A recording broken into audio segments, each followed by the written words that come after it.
Nu, tokios poros dar nemačiau gražios. Jo, per pirmą savo vestuvės aš irgi netaip atrodžiau. Buvau nesubrendęs, neapsiplunksnojęs, net barzda, kaip reikiant, neaugo. Man irgi. O čia tai svieto pabaiga. Senukai ant smerčiaus nutarė jaunystę prisiminti. Ko? Iš Kočėlo. Raimondėlai. Klojimo teatrą norėjau padaryti, bet nieko pasakiau. Aš tai skaitau, kad čia keliasi visišką suvaikėjimą. Dabar jau elgiasi kaip abiturientai, po metų žiūrėk, su lėgo pradės žaist. Tfu ant jumis. Tfu dar kartą. Tfu trečią kartą kaip Putinas. Tfu ant tave kaip pirmą kartą. A tu, pacane, nesityčiok į senjorų poros. Jiem galbūt pats gražiausios akimirkos. Šiauks rėptuvėtus, Gražiausios. Ar tu pats senjoras bent kietą dar padarai? Jo. Kas? Ne tau, devinė mane šito mokyt. Ką čia? A kur leiskit paklausti savo medaus mėnesį prileisit daržą ant šienų kupitos su vurais ir spragtukais? Po blatų gavau 2 personom kelialapį į Druskininkus. Taip, senas pažintis nerudėja. Nerudėja jo. Senas kagalistas, rezervistas.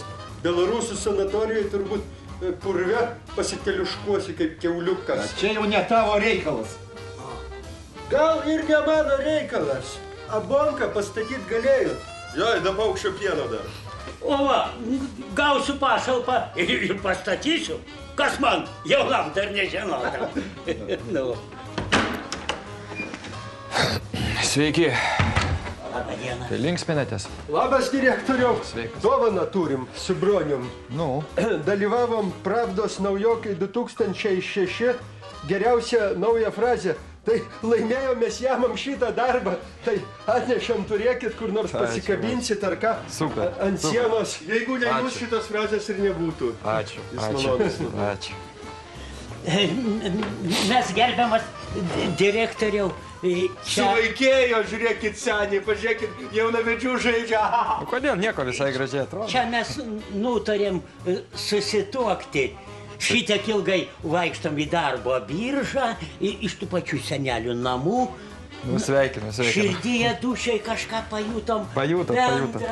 Mums ir vadovybė išskyrė bendrą palatą. A jau neduos miegoti pensionatui. Ir neduosiu. Va, gaunam pašalpas, iškelsim tokias vestuves, kad 3 paras niekam neduosim miegoti. O paskui į Druskininkus, kaip jaunystėj. O! Jūs geriau nepamirškit pasiimti vibratoriaus, nes gal po to norėsit, kad ponia apsikeistų su jumis vietomis ir kad tas vibratorius būtų prisabačintas prie kelnaičio ir kad jinai po to galėtų jūs pamiloti. Nepykit, kad taip atvirauju. Tai patinka žmonėms. Taip. Nepasakok niekam. Nu, linksminkitės, šėlkite. Ir aš turiu linksmą žinią. Pašalpų nebus. Kaip nebus? Aš 2 orkestrą užsakiau, kad nebus. Kaip nebus? O va taip, tu paims ir nebus. Jūs čia ko, čia darbo ateinat ar pašalpų? Kaip nebus?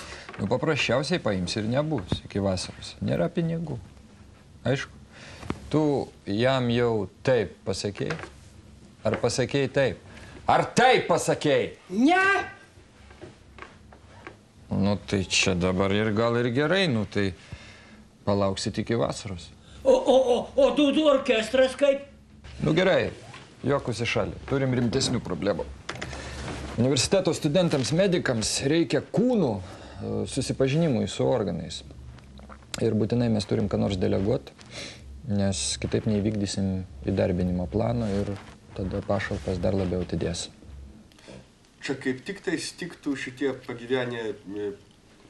pagyventojai. Ne, čia senukai netiks, nes pas juos gali būti jau ne visi organai. Čia, o kaip jūs, vaikinai, žiūrite tai? Aš labai medikų nemėgstu. Ai, nu, bet čia jūs apžiūrėtų tokios jaunos, gražios mergaitės. Studentės? Studentės ir vienas studentas. Studentas? Taip. Klausykit, Česlovas, javom, kaip tik galėsim jūs tom studentėm, aš tam studentui. Parodyt tos organus, kur paprastai nesimato. Angina? Nu, vadinkit šitą anginą. Galėsim tada per 2 akademinės valandas kokius 6 kartus nusičiaudėt. Seku jūsų mintį. Nu tai kaip, darbą jamat ir mokės neblogai. Tiesa, tik vieną kartą ir artimiesiems. Tai čia niekis, aš paimsiu už Česlovą, Česlovas už manęs. Taip, mes jamam šitą darbą. Nepamirškit paimti prizą, kur gavome. Pas mane anginas jau, kai sako, kietėja. Pam, pam, pam, pam, pam, pam, pam, pam,